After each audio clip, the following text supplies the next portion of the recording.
그렇게 소송을 준비하며 집에서 혼자 지내던 어느 날 아내를 소개해준 김 사장이 전화가 왔습니다. 내가 자네한테 사람을 잘못 소개해준 것 같네. 그 사람 이혼이 처음이 아니더군. 그게 무슨 말인가? 내가 같은 교회 다니는 집사한테 물어봤는데 이번이 세 번째 결혼이라고 하더군.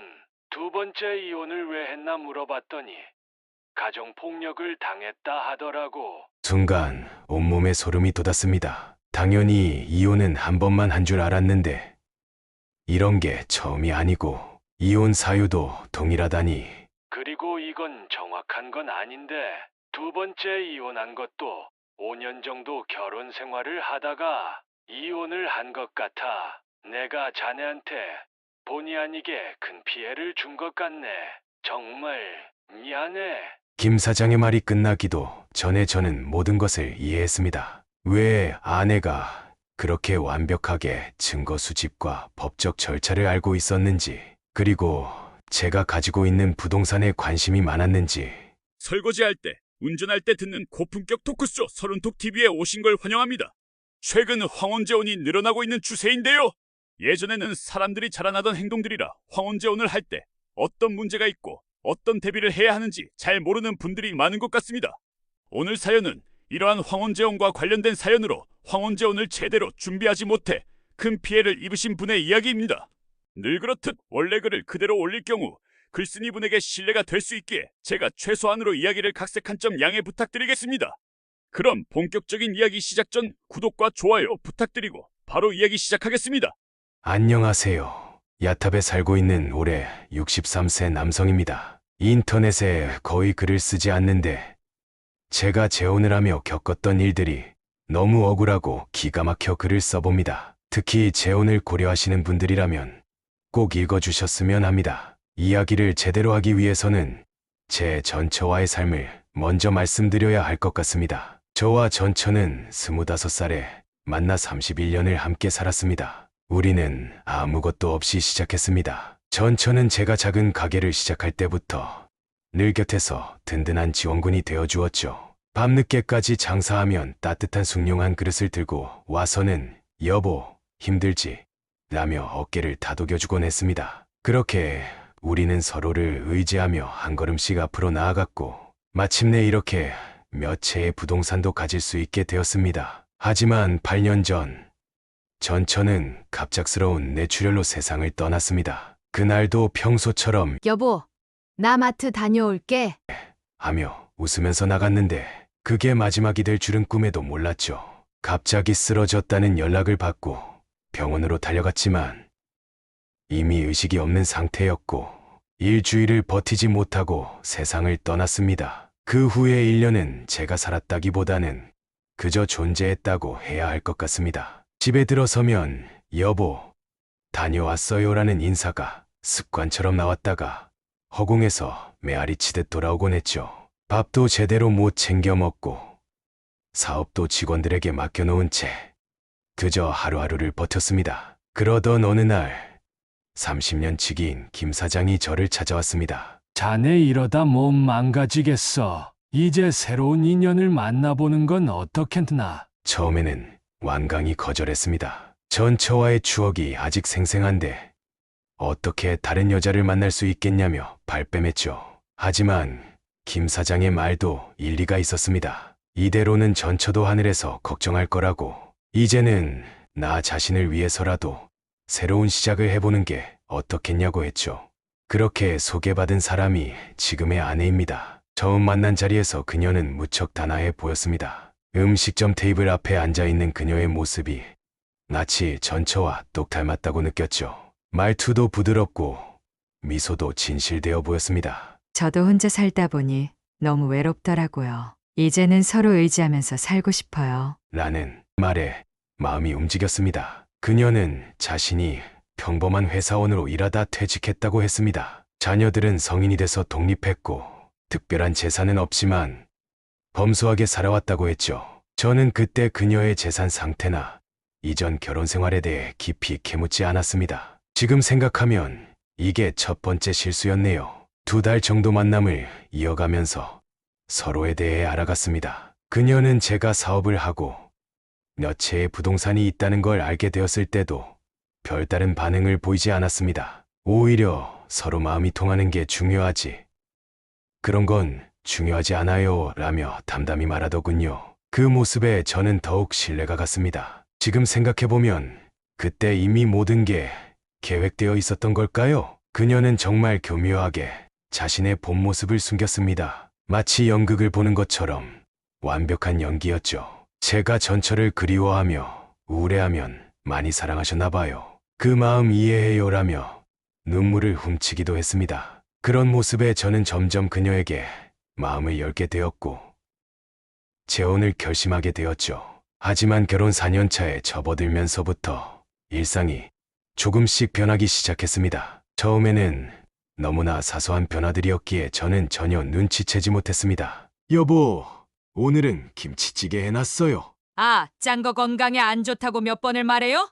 당신이나 드세요. 주말에 등산이나 다녀올까? 당신같이 느릿느릿한 사람이랑 등산 가면 하루 다 가겠네요. 혼자 가세요. 이런 식의 대화가 일상이 되어갔습니다. 그래도 저는 그저 나이 들수록 서로 허물없이 지내는 거라고 생각했죠. 젊은 시절의 달달한 신혼생활을 기대할 수는 없으니까요. 그냥 서로 편하게 지내는 거려니 했습니다. 하지만 시간이 갈수록 아내의 말투는 점점 더 날카로워졌습니다. 특히 재작년 겨울부터는 급격히 변하기 시작했죠. 아침에 일어나면 또 입을 더럽히고 자네라며 짜증을 내고 조금만 늦게 들어와도 바람이라도 피우는 거 아냐 라며 의심의 눈초리를 보내곤 했습니다. 처음에는 갱년기라고 생각했습니다. 제 주변 친구들도 비슷한 경험들을 이야기하곤 했으니까요. 우리 집사람도 그래. 좀 참아. 나이 들면 다들 그런가 봐. 이런 식으로 위로하던 친구들의 말에 저도 그러려니 했습니다. 그러다 문득 아내가 부동산 이야기를 자주 꺼내기 시작한 것이 신경 쓰이기 시작했습니다. 여보, 성남에 있는 집은 재개발되면 얼마나 오를까요? 글쎄 잘 모르겠는데 우리 동네 사람들은 분양권만 나와도 몇 억은 뛴대요. 그 돈이면 우리 애들 결혼 자금으로 쓰기 딱 좋겠네요. 순간 우리 애들이라는 말이 걸렸습니다. 그녀의 자녀들 얘기였겠죠. 하지만 저는 그저 그래 라고 대답하고 말았습니다. 지금 생각해보면 그때부터 뭔가 이상한 낌새를 챘어야 했는데 그러더니 슬슬 제 건강을 걱정하는 듯한 말들을 자주 했습니다. 당신 요즘 기억력이 많이 떨어진 것 같아요. 치매 초기 증상 아닐까요? 그러게요. 나이가 드니까 가끔 깜빡할 때가 있네요. 병원 한번 가보는 게 좋겠어요. 당신이 늙어서 자식들한테 짐이 될까봐 걱정되네. 이런 대화들이 이어질 때마다 왠지 모를 불안감이 들었지만 저는 그저 나이 들어 건강을 걱정해주는 것이려니 했습니다. 그리고 실제로 제가 늙어 자식들에게 부담이 될까 걱정도 되었고요. 그러던 어느 날 우연히 책꽂이를 정리하다가 아내의 수첩을 발견했습니다. 원래 남의 물건을 보는 것을 좋아하지 않아 그냥 두려고 했는데 수첩이 바닥에 떨어지면서 펼쳐졌고 거기에는 제가 했던 말들이 날짜별로 꼼꼼하게 적혀 있었습니다. 2024년 1월 15일 늙어서 기억도 제대로 못하네라는 제 투덜거림부터 2월 3일 여자가 저렇게 늦게 들어오면 안 되지라는 제 잔소리까지 그제서야 뭔가 이상하다는 생각이 들기 시작했습니다. 수첩을 발견하고 나서부터 저는 불안했습니다. 아내의 행동이 예전과는 다르게 보이기 시작했거든요. 이제는 아침마다 제가 먹는 약의 개수를 세고 제가 하는 모든 행동을 유심히 지켜보는 것 같았습니다. 여보, 왜 자꾸 그렇게 쳐다봐요? 뭐려? 당신 망상증도 생긴 거예요. 이런 대화가 오갈 때마다 아내는 휴대폰을 만지작거렸습니다. 그땐 그게 무슨 의미인지 전혀 몰랐죠. 그런 행동은 봄이 지나면서 더 심해졌습니다. 제가 텔레비전을 보고 있으면 갑자기 리모컨을 빼서 채널을 돌리고 제가 뭐라 말하면 한숨을 크게 쉬며 고개를 절레절레 흔들었습니다. 심지어 제 친구들에게 전화해서 요즘 남편이 이상해요. 치매 초기 증상 같은데 어떡하죠? 라는 말도 하고 다녔습니다. 그러던 어느 날 아침 저는 평소처럼 커피를 마시고 있었습니다. 그런데 갑자기 아내가 와서 커피잔을 확 쳐냈죠. 당신 벌써 치매가 온 모양이네요. 방금 전에 커피 마셨잖아요. 아니, 난 처음 마시는 진짜 피곤하게 말대꾸 좀 하지 마요. 아까 거실에서 마시는 거 봤는데 왜 쓸데없이 거짓말을 해요? 순간 너무 황당해서 말을 잇지 못했습니다. 분명 그날 아침 처음 마시는 커피였는데 아내는 계속해서 저를 몰아붙였습니다. 당신 요즘 자주 이래요. 건망증인 줄 알았는데 이제는 거짓말까지 안 해요. 진짜 당신하고 하는 거 보면 내가 속이 터질 것 같아요. 그러더니 갑자기 눈물을 흘리기 시작했습니다. 마치 오랫동안 준비한 연기를 하듯이 완벽한 피해자의 모습이었죠. 그리고는 휴대폰을 꺼내 무언가를 열심히 하기 시작했습니다. 문자를 보내는 건지 메모를 하는 건지 그때는 그저 스트레스 때문에 다른 걸로 관심을 돌리나 보다 했습니다. 그날 이후로 저는 집에서 말을 거의 하지 않게 되었습니다. 아내가 무슨 말을 해도 그저 고개만 끄덕이거나 응이라고 짧게 대답할 뿐이었죠. 결국 저도 아내와 대화를 덜하게 되었죠. 그랬더니 나중에는 제가 말을 하지 않는 것에 트집을 잡기 시작했습니다. 왜 사람 무섭게 말도 안 하고 쳐다보기만 해요? 당신 그럴 때마다 너무 무섭다니까. 그렇게 말하는 아내의 눈빛에서 처음으로 섬뜩함을 느꼈습니다. 뭔가 다른 의도가 있는 것 같았지만 그게 정확히 무엇인지는 그때까지도 알지 못했죠. 단지 이 상황이 점점 걷잡을 수 없는 방향으로 흘러가고 있다는 불안감만이 커져갔을 뿐입니다. 그러던 어느 토요일 모든 것이 걷잡을 수 없이 커져버린 사건이 있었습니다. 아침부터 아내는 유독 신경질적이었습니다. 제가 커피를 마시는 모습을 보고 살판 나셨네요. 집안일도 하나도 안 하고 아침부터 커피 마시세요? 밥값이나 좀 하고 커피 드시죠? 라고 써붙이더군요. 평소라면 그냥 갱년기라 그런가 하고 참았을 텐데 그동안 저도 쌓인 게 많았는지 고운 말이 안 나오더라고요. 그래서 한마디 했습니다. 내가 뭘 밥값을 못해. 이 집도 다 내 건데.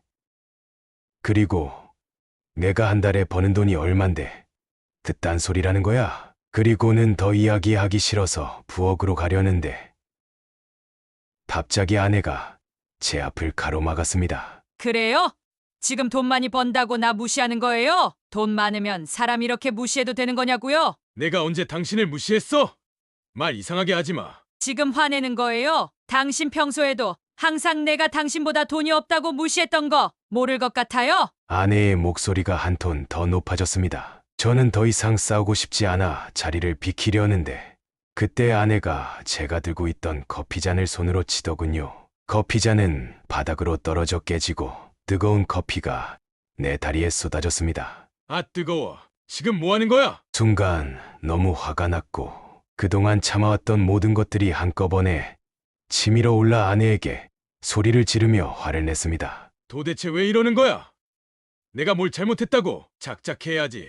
지금 뭐 하는 거야? 그때였습니다. 아내가 갑자기 제 가슴팍을 세게 밀쳤습니다. 예상치 못한 행동이었기에 중심을 잃었고 반사적으로 손을 뻗어 중심을 잡으려 했습니다. 그 과정에서 제 손이 아내의 어깨에 닿았고 아내는 뒤로 휘청이며 주저앉았습니다. 으악!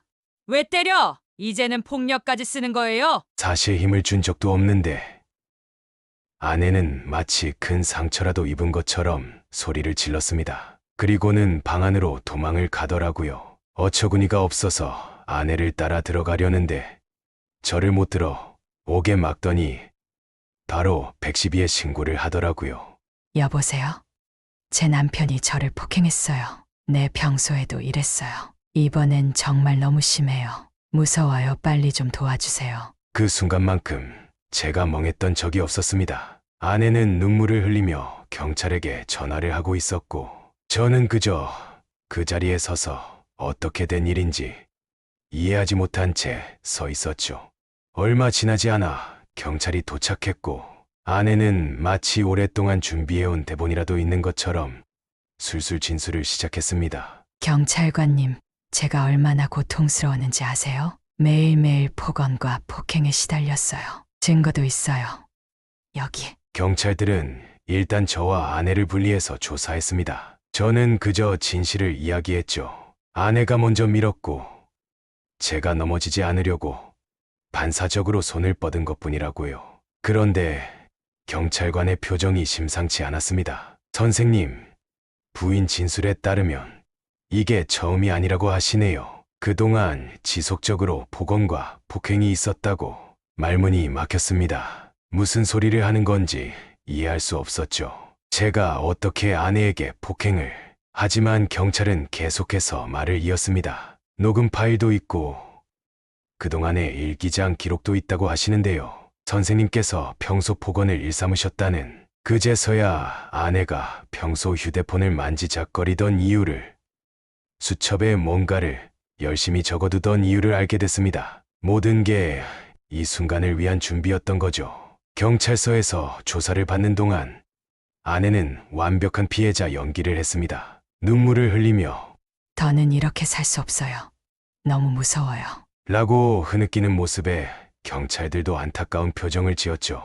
그날 밤 경찰서에 가서 조사를 받고 집으로 왔더니 그 사이에 아내는 짐을 싸서 집을 나가 있더군요. 이렇게까지 큰 싸움이 될 일이었나. 충격을 받아 멍하니 있는데 아내한테 문자가 하나 오더라고요.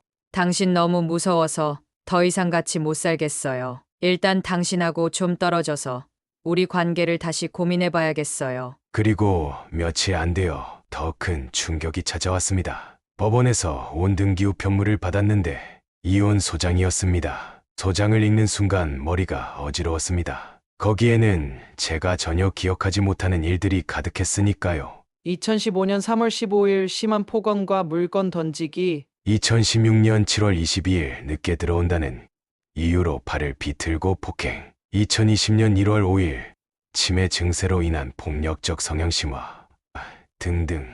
소장과 함께 첨부된 녹음 파일 목록만 해도 수십 개. 아내는 5년 동안 이 모든 것을 준비해왔던 겁니다. 우리의 대화를 녹음하고 제가 화가 났을 때의 말들을 일기로 기록하고 모든 게 계획적이었던 거죠. 더 놀라운 것은 첨부된 진단서였습니다. 아내는 평소 자주 찾았다던 한의원에서 스트레스로 인한 불면증과 우울증 진단을 여러 차례 받아두었더군요. 남편의 폭언과 폭행으로 인한 정신적 고통을 입증하기 위한 증거였을 겁니다. 이혼 소장의 청구 취지에는 위자료와 재산분할 청구가 있었습니다. 특히 제 명의로 된 성남의 재개발 예정 주택에 대한 재산분할을 요구하고 있었죠. 그제서야 아내가 갑자기 이혼을 요구한 것도 왜 그 집에 유독 관심을 보였는지 이해가 됐습니다. 소장을 읽으며 가슴 한편에서 한기가 느껴졌습니다. 내가 5년 동안 함께 살았던 사람이 이렇게까지 치밀하게 계획을 세워왔다니, 그동안의 모든 순간들이 거짓이었다는 생각에 마음이 무너져 내렸습니다. 이혼 소장을 받은 다음 날 저는 지인의 소개로 변호사를 만났습니다. 30년 넘게 가사소송을 전문으로 해온 박 변호사님이었죠. 제 이야기를 듣자마자 박 변호사님은 깊은 한숨을 내쉬었습니다. 많이 당하셨네요. 사실 이런 케이스가 꽤 있습니다. 그리고는 컴퓨터를 켜더니 비슷한 판례들을 보여주셨습니다. 보시다시피 재혼 케이스에서 특히 많이 발생하는 유형입니다. 5년, 10년 주기로 이혼하는 경우가 많아요. 재산분할 비율이 달라지는 시점이거든요. 순간 머리가 아찔했습니다. 5년이라는 시간, 우연이 아니었던 거죠. 특히 재개발 지역에 부동산이 있는 경우는 더 심각합니다. 분양권이 나오기 전에 이혼을 해서 재산분할을 받아가는 경우가 많거든요. 귀하의 성남 주택도 그런 것 같네요. 변호사님의 말씀을 들으며 제 어리석음이 부끄러워졌습니다. 혹시 결혼하실 때 부부재산 약정서는 작성하셨나요? 고개를 저었더니 변호사님은 또 한숨을 내쉬었습니다. 그게 가장 큰 문제네요. 재혼하시는 분들은 꼭 부부재산 약정서를 작성하셔야 합니다. 특히 귀하처럼 재산이 있으신 분들은요. 결혼 전에 재산은 명확히 분리해두어야 하는데, 그리고 이어진 변호사님의 설명은 더욱 충격적이었습니다. 말씀하신 것처럼 아내분이 재혼 당시 재산을 자녀들에게 모두 증여해두었다면 이건 상당히 계획적인 거예요.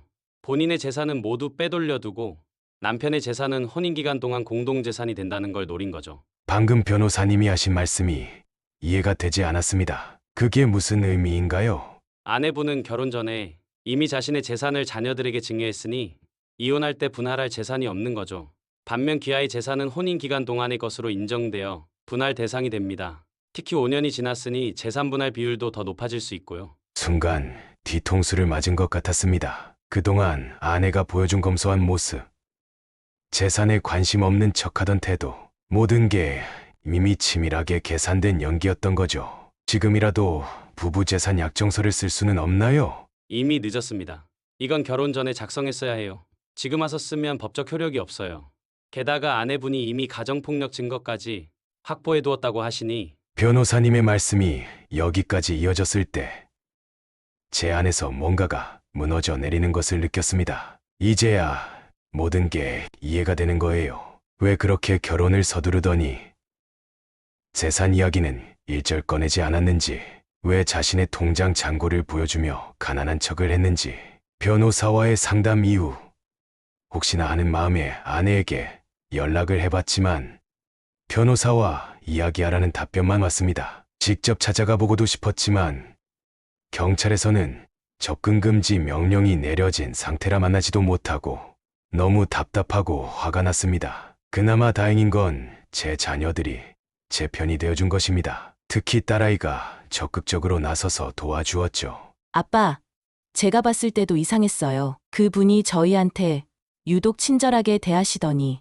얼마 전부터는 아빠 건강이 안 좋다면서 자꾸 물어보시고 이제 보니 다 증거 만들려고 그러신 거였네요. 하지만 주변 지인들의 반응은 달랐습니다. 특히 저희를 소개해줬던 김 사장의 태도가 가장 충격적이었죠. 자네가 뭔가 잘못한 게 있었을 거 아닌가? 그렇게 얌전하고 점잖은 사람이 무슨 일이 있었길래 이런 일이 벌어졌나? 아내는 이미 주변 사람들에게 자신이 얼마나 힘들었는지, 제가 얼마나 포악했는지를 열심히 퍼뜨린 뒤였습니다. 심지어 등산 모임에서 만난 어떤 분은 절 볼 때마다 폭력은 나쁜 거예요 라며 훈계하듯 말하더군요. 법원에 제출된 증거들을 보면서 저는 참담함을 느꼈습니다. 아내는 우리가 다투는 과정에서 제가 화를 내며 했던 말들을 교묘하게 편집해서 녹음해 두었더군요. 예를 들면, 여보, 왜 이렇게 늦게 들어와요? 친구들이랑 있었잖아요. 이 시간에 무슨 친구야? 이런 식으로 문맥은 모두 잘라내고 제가 흥분한 순간들만 모아둔 거죠. 거기에 한의원 진단서, 성격장애 상담 기록 등이 첨부되어 있었습니다. 가장 마음이 아픈 건 5년이라는 시간이 모두 거짓이었다는 사실입니다. 주말마다 같이 등산 다니면서 찍었던 사진들, 명절 때 음식을 함께 준비하던 순간들, 그 모든 게 계획된 연기였다고 생각하니 가슴 한켠이 무너져 내립니다. 아빠, 너무 속상해하지 마세요. 우리가 있잖아요. 딸의 위로가 없었다면 저는 아마 그 시간을 견디지 못했을 겁니다. 소송이 본격적으로 시작되면서 저는 또 다른 현실의 벽에 부딪혔습니다. 변호사님은 제가 제출한 서류들을 검토하시더니 고개를 저으셨습니다. 결혼 당시 부인 측의 재산이 거의 없었다는 건 입증이 됐습니다만 문제는 그게 오히려 불리하게 작용할 수 있다는 거예요. 이해가 되지 않아 되물었습니다. 그게 무슨 의미인가요? 법원에서는 이렇게 볼 수 있습니다. 재산이 거의 없는 상태에서 결혼 생활을 하는 동안 부인이 가사노동으로 기여를 했다. 그러니 혼인기간 동안의 재산 형성에 기여했다고요. 특히 재개발 주택의 경우 혼인 중에 가치가 크게 상승했으니 순간 머리가 어지러웠습니다. 아내는 결혼 전에 자신의 재산을 자녀들에게 모두 증여해놓고 이제 와서는 제 재산을 노리고 있다는 게 너무나 억울했습니다. 하지만 그건 제가 30년 전부터 가지고 있던 집인데요. 그 사람은 5년 동안 그저 변호사님이 말을 끊으셨습니다. 그래서 제가 계속 말씀드렸지 않습니까? 부부재산 약정서의 중요성을. 이제 와서는 방법이 없어요. 게다가 가정폭력 혐의까지 있으니 위자료 청구도 피하기 어려울 것 같고 답답한 마음에 여기저기 수소문해보니 주변에서도 비슷한 경험을 한 분들이 꽤 있더군요. 한 지인은 이렇게 말했습니다. 나도 당했어. 7년 살았는데 퇴직금까지 반띵해서 줘야 했다니까. 재혼할 때는 꼭 재산관계 서류 잘 챙기라고 했는데 이제 와서 후회해도 소용없습니다. 결혼 당시 구청 직원이 재산관계 정리를 주원했던 게 떠올랐습니다. 그때는 그게 뭔지도 몰라서 그냥 넘어갔는데 너무 후회가 되더군요. 1차 조정기 일에는 더 황당한 일이 벌어졌습니다. 아내의 측 변호사가 제출한 자료에는 제가 상상도 못한 내용이 있었거든요. 피고는 평소 도박 빚으로 인한 스트레스를 원고에게 폭력적으로 표출했으며 어이가 없었습니다. 제가 언제 도박을 했다는 건지 알고 보니 아내가 제 통장 내역을 무단으로 복사해갔고 거기서 현금, 인출 내역을 도박 자금이라고 주장하는 거였습니다. 이건 말도 안 되는 거 아닙니까? 하지만 변호사님은 담담하게 말씀하셨습니다. 이런 게 흔한 수법이에요. 상대방을 최대한 나쁘게 묘사해서 재산분할 비율을 높이려는. 우리도 물론 반박할 겁니다만 이미 가정폭력 녹음까지 있는 상황이라. 집으로 돌아오는 길에 성남의 재개발 주택을 멀리서 바라봤습니다. 30년 전 전처와 함께 어렵게 장만했던 집이었는데 곧 남의 것이 된다고 생각하니 마음이 무너져 내렸습니다. 그렇게 소송을 준비하며 집에서 혼자 지내던 어느 날 아내를 소개해준 김 사장이 전화가 왔습니다. 내가 자네한테 사람을 잘못 소개해준 것 같네. 그 사람 이혼이 처음이 아니더군. 그게 무슨 말인가? 내가 같은 교회 다니는 집사한테 물어봤는데 이번이 세 번째 결혼이라고 하더군. 두 번째 이혼을 왜 했나 물어봤더니 가정폭력을 당했다 하더라고. 순간 온몸에 소름이 돋았습니다. 당연히 이혼은 한 번만 한 줄 알았는데 이런 게 처음이 아니고 이혼 사유도 동일하다니. 그리고 이건 정확한 건 아닌데 두 번째 이혼한 것도 5년 정도 결혼 생활을 하다가 이혼을 한 것 같아. 내가 자네한테 본의 아니게 큰 피해를 준 것 같네. 정말 미안해. 김 사장의 말이 끝나기도 전에 저는 모든 것을 이해했습니다. 왜 아내가 그렇게 완벽하게 증거 수집과 법적 절차를 알고 있었는지, 그리고 제가 가지고 있는 부동산에 관심이 많았는지 변호사님께 이 사실을 말씀드리자 곧바로 조사에 들어가셨습니다. 그리고 며칠 뒤 놀라운 사실들이 하나둘 밝혀지기 시작했죠. 전 남편분도 결혼 5년 차에 이혼하셨고 가정폭력으로 고소당하신 후에 마치 제 이야기를 듣는 것 같았습니다. 그럼 이걸 법원에 제출하면. 하지만 변호사님은 고개를 저으셨습니다. 이런 전력이 있다고 해서 재판에 유리하게 작용되지는 않습니다. 하지만 이건 너무 악질적인 거 아닙니까? 이런 식으로 계속 남성들을 등쳐먹고. 변호사님은 한숨을 쉬셨습니다. 그렇죠. 하지만 법적으로는 이전 혼인관계에서 있었던 일을 현재 소송에 끌어들이기가 쉽지 않아요. 오히려 역효과가 날 수도 있고요. 그 말씀을 듣는 순간 깊은 무력감이 밀려왔습니다. 이렇게 뻔한 기획 이혼인데도 저는 아무것도 할 수 없다는 게, 그저 피해자로 남을 수밖에 없다는 게 너무나 억울했습니다. 밤마다 잠을 이루지 못하고 있을 때 딸아이가 찾아왔습니다. 아빠, 이제 그만 자책하세요. 아빠가 잘못한 게 아니에요. 그냥 세상에는 이런 나쁜 사람들이 있는 거고 우리가 교훈을 얻어야 하는 거죠. 그래도 내가 좀 더 신중했어야 했는데. 아빠, 사람을 믿은 게 잘못은 아니에요. 그리고 재산이야 또 모으면 되죠. 전 그냥 아빠가 너무 상처받지 않으셨으면 좋겠어요. 딸의 말이 위로가 되면서도 한편으로는 더 마음이 아팠습니다. 재산이야 남은 게 또 있지만 5년이라는 시간이 그저 헛된 감정이었다니. 과거 이혼건들을 조사하면서 변호사님은 안타까운 표정을 지으셨습니다. 이런 전력이 있다는 걸 알았다면, 하지만 지금 와서는 이걸 법정에서 주장하기가 쉽지 않습니다. 오히려 사생활 침해로 역공을 당할 수도 있고요. 결국 재판부는 제가 예상했던 최악의 결정을 내렸습니다. 성남의 재개발 주택에 대한 재산분할 요구를 받아들인 것입니다. 제가 30년 전부터 가지고 있던 집이었는데 5년이라는 짧은 결혼 생활로 인해 빼앗기게 된 거죠. 판사님의 판결문 내용이 아직도 귓가에 맴돕니다. 원고는 혼인기간 동안 가사노동과 피고의 사업 운영에 정신적 지원을 한 것으로 인정되며 이는 재산 형성에 기여한 것으로 판단된다. 특히 해당 부동산의 가치가 혼인기간 중 상당히 증가한 점을 고려할 때 황당했습니다. 아내는 제 사업에 어떤 도움도 준 적이 없었고 오히려 제가 식사며 집안일이며 거의 도맡아 했는데 말입니다. 하지만 이미 아내 측에서는 자신이 얼마나 헌신적으로 가사노동을 했는지에 대한 증거들을 잔뜩 준비해 놓은 상태였죠. 이웃들의 증언이라며 제출된 서류들에는 항상 열심히 집안일 하시는 모습을 봤다. 남편 뒷바라지하느라 고생하신다고 말씀하셨다.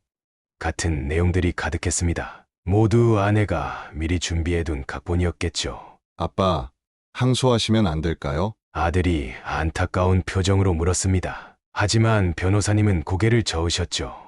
항소심까지 가면 비용만 더 들 것 같습니다. 게다가 가정폭력 전과가 기록되어 있는 상황에서 재산 분할 비율을 낮추기는 더욱 어려울 거예요. 결국 저는 항소를 포기했습니다. 그동안 치른 변호사 비용에 위자료와 재산 분할이 너무 아깝고 화가 났지만 이미 녹초가 된 몸과 마음을 더 이상 소모하고 싶지 않았거든요. 게다가 재판이 길어질수록 제가 더 불리해질 것 같다는 생각도 들었고요. 이혼 후 아내는 저에게 어떤 연락도 없었습니다. 그저 변호사를 통해 서류만 오갈 뿐. 마치 5년이라는 시간이 꿈이었던 것처럼 그렇게 끝나버렸네요. 얼마 전에는 후배 한 명이 재혼을 고민한다며 제게 조언을 구해왔습니다. 그 후배도 저처럼 재테크에 관심이 많아 부동산을 꽤 사놓았다 하더라고요. 순간 가슴이 철렁했습니다. 저처럼 되지는 않을까 걱정되더군요. 가끔 동네 시장에 장을 보러 가면 예전에 함께 걸었던 골목길이 떠오릅니다. 매일 아침 여보, 조심히 다녀오세요라고 인사하던 그 거짓된 일상이 지금도 그 목소리를 떠올리면 가슴 한켠이 싸하게 아파옵니다. 이제와 돌아보니 놓쳤던 신호들이 너무나 많았습니다. 재산이 거의 없다며 통장 잔고를 보여줬을 때 왜 그런 고백을 하는지 의심했어야 했습니다. 결혼 직후 자신의 재산을 자녀들에게 증여하겠다고 했을 때도 마찬가지고요. 하지만 그때의 저는 그저 자식들을 위하는 마음이 예쁘다고만 생각했습니다. 최근에는 제 사건을 맡았던 변호사님께 자문을 구하러 갔습니다. 제가 겪은 일을 글로 써서 다른 분들에게 경고하고 싶다고 말씀드렸더니 중요한 조언을 해주셨습니다. 재혼하실 때는 반드시 부부재산 약정서를 작성하세요. 이건 서로에 대한 불신이 아닙니다. 오히려 서로를 위하는 거예요.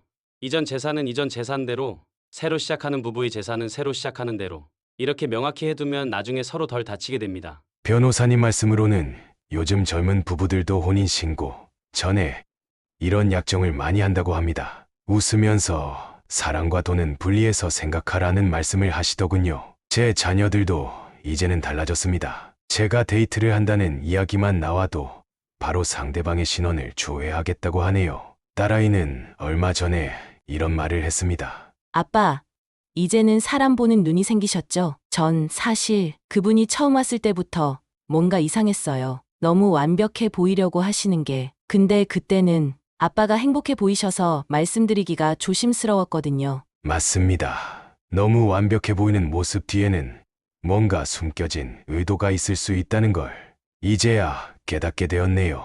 요즘도 가끔 악몽을 꿉니다. 아내가 웃으면서 여보, 우리 잘 살아보자 라고 말하던 첫날 밤이 꿈에 나오면 식은땀을 흘리며 깨곤 합니다. 그날의 미소가 모두 연기였다는 걸 알게 된 후로는 사람의 웃는 얼굴을 마주하는 것조차 두렵더군요. 하지만 이제는 조금씩 나아지고 있습니다. 혼자 사는 게 다시 익숙해졌고 평일 저녁이면 아들, 딸과 영상통화도 합니다. 자식들이 아빠, 밥은 챙겨 드셨어요? 라고 물어보면 괜히 코끝이 찡해지긴 하지만요. 얼마 전에는 등산 모임에도 다시 나가기 시작했습니다. 처음에는 아내의 모함으로 절 나쁘게 생각하던 회원들도 이제는 진실을 알게 되었는지 먼저 다가와 말을 걸어주더군요. 세상이 전부 나쁜 사람들뿐은 아니라는 걸 조금씩 다시 믿게 되는 중입니다. 이 글을 쓰면서 변호사님을 다시 찾아뵀습니다. 저와 비슷한 처지의 분들이 제 실수를 반복하지 않았으면 하는 마음에서였죠. 변호사님께서는 재혼을 준비하는 분들이 반드시 알아야 할 내용들을 상세히 설명해 주셨습니다. 재혼하시는 분들이 가장 많이 하는 실수가 있습니다. 바로 이 나이에 무슨 이라는 생각으로 법적 절차를 대충 넘어가시는 거죠. 변호사님의 말씀 중에 특히 기억해야 할 것들이 있었습니다. 첫째, 상대방의 이혼 사유와 과정을 반드시 확인해야 한다고 하셨습니다. 법원 판결문이나 조정조서를 확인하면 이전 이혼의 정확한 사유를 알 수 있다고 하더군요. 저는 그저 성격 차이라는 말만 믿었던 게 큰 실수였습니다. 둘째, 결혼 전 부부 재산 약정서 작성은 선택이 아닌 필수라고 하셨습니다. 특히 재혼의 경우 서로의 재산 관계를 명확히 해두는 것이 향후 분쟁을 예방하는 가장 확실한 방법이라고요. 약정서에는 혼인 전 재산의 귀속 관계, 혼인 중 취득, 재산의 분배 비율, 상속 문제까지 구체적으로 명시해야 합니다. 이걸 불편해하시는 분들이 많은데 오히려 이런 걸 꺼리시는 분이라면 더 주의해 보셔야 해요. 셋째, 재산 형성 과정과 현재 재산 상태를 문서로 남겨두라고 하셨습니다. 저 같은 경우는 30년 전부터 가지고 있던 집이 혼인 중 재산 증식의 결과물로 둔갑해버렸거든요. 특히 재개발 예정 지역의 부동산을 갖고 계신 분들은 더욱 조심하셔야 합니다. 요즘은 이런 걸 노리고 접근하는 케이스가 많거든요. 넷째, 결혼 초기부터 평범한 다툼조차도 기록하고 녹음하려 든다면 적신호라고 하셨습니다. 정상적인 부부라면 하지 않는 행동들이에요. 이런 정황이 보인다면 바로 전문가와 상담하세요. 다섯째, 결혼 직후 재산을 자녀들에게 증여하겠다고 하는 것도 위험 신호라고 합니다. 본인 재산은 모두 빼돌려 놓고 배우자의 재산만 노리는 전형적인 수법이에요. 이런 제안이 나오면 일단 의심해 보셔야 합니다. 무엇보다 중요한 건 이런 이야기를 꺼내는 것 자체를 꺼리는 분위기를 경계하라고 하셨습니다. 서로 믿으니까 이런 건 안 해도 된다고 하시는 분들, 그게 가장 위험합니다. 진심으로 평생을 함께하고 싶은 사람이라면 오히려 이런 부분까지 깔끔하게 정리하고 시작하길 원하실 거예요. 사랑과 현실적인 문제는 분리해서 생각하세요. 그게 오히려 서로를 더 오래 사랑할 수 있는 방법입니다. 어제는 처음으로 용기를 내서 성남에 있는 그 집을 찾아가 봤습니다. 멀리서 바라만 보았지만 이제는 마음이 그렇게 아프지 않더군요. 그 자리에 오랫동안 서 있다가 문득 30년 전 생각이 났습니다. 전처와 함께 이 집을 처음 샀을 때 너무 허름해서 걱정했던 기억. 하지만 우리는 그때 서로를 바라보며 웃었죠. 여보, 우리가 이제부터 이 집을 좋게 만들어가면 되잖아요. 그렇게 우리는 진짜로 이 집을 하나하나 고쳐나갔습니다. 전처는 밤늦게까지 장사하는 저를 위해 매일 따뜻한 밥을 지어놓았고 저는 휴일마다 집수리를 했죠. 돈이 부족해서 벽지도 직접 바르고 장판도 직접 깔았습니다. 그런데 이제 이 집은 제 것이 아니게 되었네요. 자식들에게도 너무 미안할 뿐입니다. 언젠가 재개발이 되면 아이들에게 큰 재산이 되었을 텐데 다행히 가지고 있는 부동산이 더 있긴 하지만 아직도 너무 화가 나고 한편으로는 내가 죽었으면 어떻게 될 뻔했나라는 생각도 듭니다. 가끔 새벽에 잠이 깰 때면 내가 뭘 잘못했을까 하는 생각이 듭니다. 하지만 이제는 압니다. 제가 잘못한 게 아니라는 걸. 다만 세상을 너무 쉽게 믿었던 것. 그게 제 유일한 잘못이었다면 잘못이었겠네요. 얼마 전 후배가 재혼을 고민한다며 상담을 해왔을 때 저는 이렇게 말했습니다. 사랑과 신뢰는 중요해. 하지만 그것만으로는 부족해. 법적인 보호장치도 필요하고 상대방에 대한 철저한 확인도 필요해. 그게 서로를 의심하는 게 아니라 오히려 진정한 사랑을 위한 준비일 수도 있어. 후배는 제 조언을 진지하게 들으며 고개를 끄덕였습니다. 적어도 그 친구는 저처럼 되지 않을 거라는 생각에 마음이 조금은 위로가 됐습니다. 이제 저는 봄이 오기를 기다립니다. 제가 좋아하는 등산로에 진달래가 필 때쯤이면 아마도 이 아픔도 조금은 더 옅어져 있겠죠. 새로운 시작을 준비하려면 마음부터 가볍게 해야 할 것 같습니다. 이 글을 쓰면서 많이 망설였습니다. 제 불찰을 드러내는 것 같아 부끄럽기도 했고 혹시 이 글을 읽는 분들이 재혼 자체를 부정적으로 보시지 않을까 걱정도 됐습니다. 그러나 제가 드리고 싶은 말씀은 재혼을 하지 말라는 것이 아니라 재혼은 생각보다 신중하고 조심스러워야 한다는 것입니다. 아닌 경우도 많았지만 제 지난 경험을 되돌려보면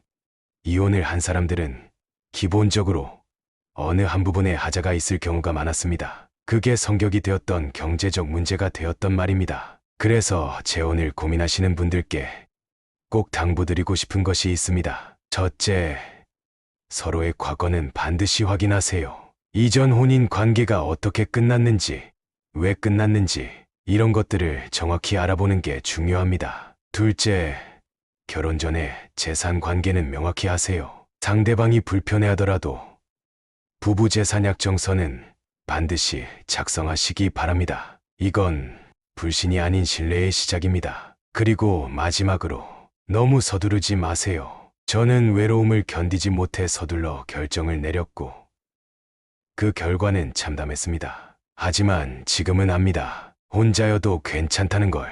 오히려 잘못된 만남보다는 홀로 있는 게 더 나을 수 있다는 걸.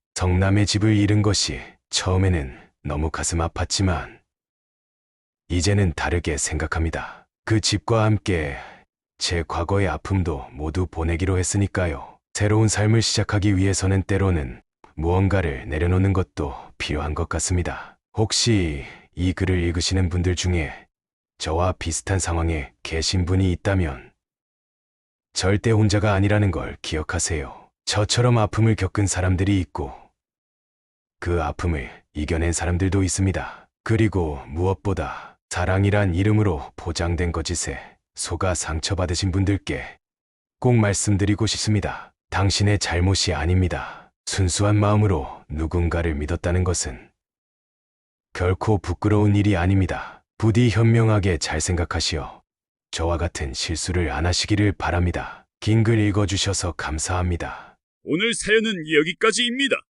재산 분할 비율이 올라가는 기간이 5년, 10년이라는 점을 알 수 있었고 재산 분할 약정서의 중요성도 알 수 있었던 사연입니다. 제가 유튜브 채널을 운영하고자 재혼과 관련된 카페나 인터넷 사이트 등을 돌아다니며 읽은 수많은 사연을 통해 깨달은 점이 하나 있는데요. 그건 바로 제대로 된 재혼 상대를 찾기가 정말 어렵다는 점입니다. 꽃뱀이나 사기꾼들이 많은 건 당연하고 대부분의 재혼 부부들이 미처 알지 못한 상대방의 문제점 때문에 재산상, 건강상의 피해를 입고 후회하는 경우가 정말 많았는데요. 재혼을 꿈꾸시는 저희 구독자 여러분들은 섣부른 판단보다는 이성적인 판단을 하시기를 기원하겠습니다. 그럼 더 흥미롭고 재미있는 영상으로 찾아뵙겠습니다. 마지막으로 구독과 좋아요 부탁드리고 지금까지 서른톡이었습니다. 감사합니다.